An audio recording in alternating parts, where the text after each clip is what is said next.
ओम नमो बुद्धाय। बहुत समय पहले की बात है। एक बहुत गरीब इंसान था। उसके साथ उसकी पत्नी और दो छोटे छोटे बच्चे भी थे।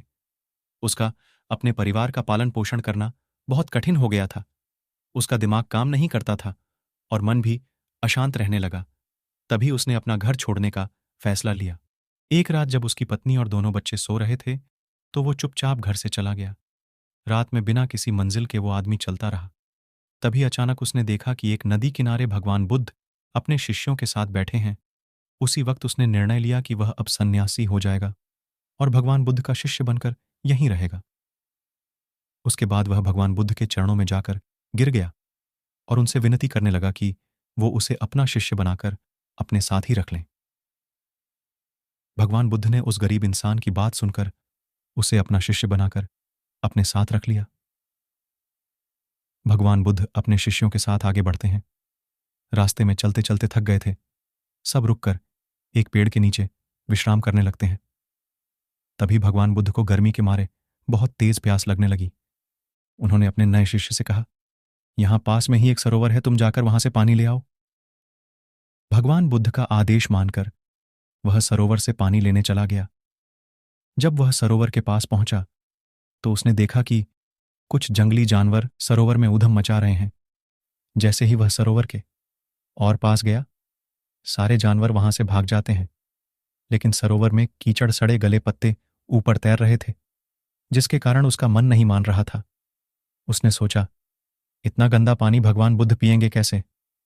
फिर वह बिना पानी लिए वापस लौटता है और आकर बुद्ध से बोलता है, भगवान उस सरोवर में तो बहुत ज्यादा गंदा पानी है, वो पीने लायक नहीं है। अपने शिष्य की बात सुनकर भगवान बुद्ध थोड़ी देर चुप होकर बोले, जाओ उसी सरोवर से जाकर पानी लेकर आओ।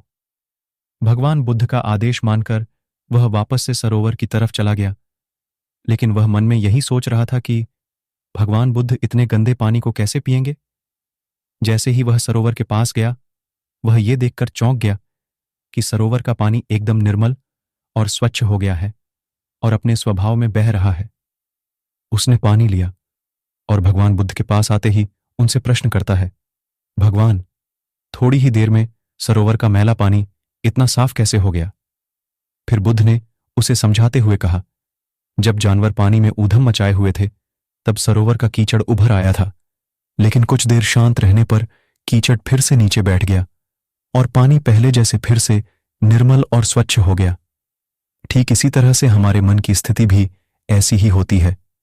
जीवन की कठिनाइयों और भाग दौड़ हमारी मन में उथल पुथल पैदा कर देती है, जिसके कारण हम बिना सोचे समझे गलत निर्णय ले लेते हैं। लेकिन कोई भी निर्णय लेने से पहले अगर हम अपने चित्त को शांत रखें और धैर्यपूर्वक बैठकर सोचें, तो हमारे मन की वो उथल पुथल भी पानी की कीचड़ की तरह नीचे बैठ जाती है और तब हम जो भी निर्णय लेते हैं वो हमेशा सही होता है। इसलिए बुरे समय में इंसान को अपना धीरज नहीं खोना चाहिए।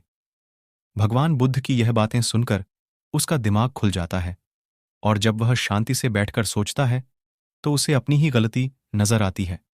फिर उसे समझ में आता है कि उसने अपना घर छोड़ने का गलत निर्णय लिया था। फिर वो भगवान बुद्ध के चरण स्पर्श करके उनसे आज्ञा लेकर अपने घर और वापस चला जाता है।